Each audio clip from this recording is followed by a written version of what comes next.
पाकिस्तान समेत दुनिया भर में आज आज़ादी सहाफ़त का आलमी दिन मनाया जा रहा है। इस दिन को मनाने का आगाज़ 1993 में उस वक़्त हुआ जब यूएनओ की जनरल असेंबली ने अपने सालाना इजलास में एक करारदाद को मुतफ़िक़ा तौर पर मंजूर करते हुए 3 मई को आज़ादी सहाफ़त का आलमी दिन मनाने का ऐलान किया।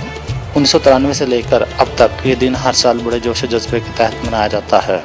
Far too many journalists exercise their profession in an environment where restrictions on information are the norm, where dealing with pressure, harassment, intimidation, or even physical assault are all in a day's work.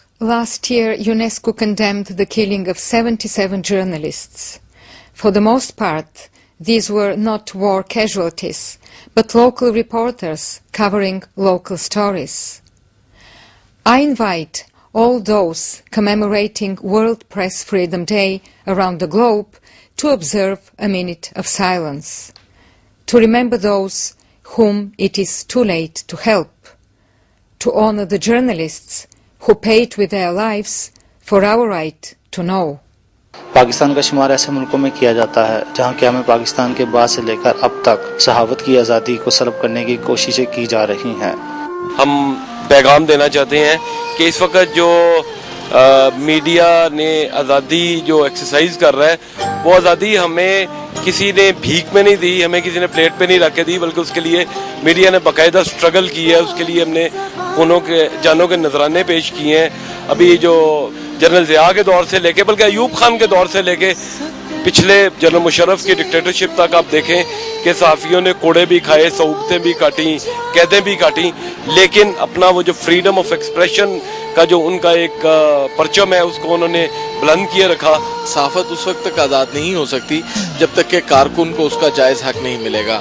हम समझते हैं कि अगर आज़ादी सहाफ़त पाकिस्तान में किसी हद तक है तो मालकान की हद तक है, और कारकुन आज भी जो है वो पिस रहा है और आज़ादी सहाफ़त के लिए जदोजहद कर रहा है, और आज़ादी सहाफ़त के लिए हमें जितनी भी जदोजहद करनी पड़े उसके लिए हम किसी भी कुर्बानी से दरेग नहीं करेंगे। सहाफ़ियों को तशद्दुद का निशाना बनाना, कवरेज करने से रोकना, दहशतगर्दी का उनको निशाना बनाया जाना, और उसके बाद आप देखें कि इस वक्त तक 41 जर्नलिस्ट जो हैं सिर्फ पाकिस्तान के अंदर जामे शहादत नोश फरमा चुके हैं। सैकड़ों जर्नलिस्ट जो हैं वो माजूर हो चुके हैं।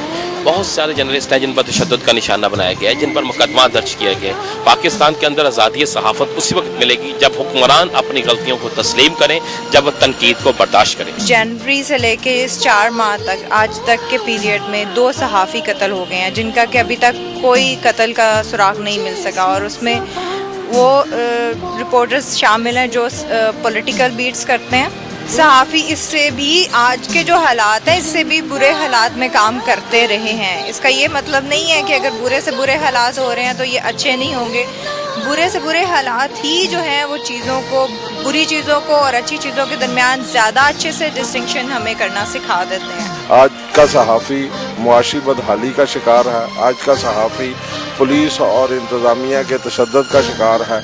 आज का सहाफ़ी भूख नंग और प्यास का शिकार है। मगर हुक्मरान जिनको मकसद है, जिनकी अव्वलीन ज़िम्मेदारी है कि सहाफ़ियों की खुशहाली के लिए कोई अहम किरदार अदा करे, यौम मई के मौके पर वज़ीर आज़म ने लेबर पॉलिसी का ऐलान किया, लेकिन सहाफ़ी डे पर वज़ीर आज़म और हुक्मरान अभी तक खामोश हैं। जिंदा है सहाफ़ी, जिंदा है, जिंदा है सहाफ़ी, जिंदा है। दुनिया भर की तरह पाकिस्तान में भी आज़ादी सहाफ़त का दिन मनाया जाना बड़ी अहमियत का हामिल है, मगर ज़रूरत इस अमर की है कि पाकिस्तान का सहाफ़ी जिन मुश्किलात का शिकार है उन्हें कैसे हल किया जाए। कैमरामैन मिर्ज़ा मोहम्मद ताहिर के साथ मुदस्सर कदीर, चैनल 5 लाहौर।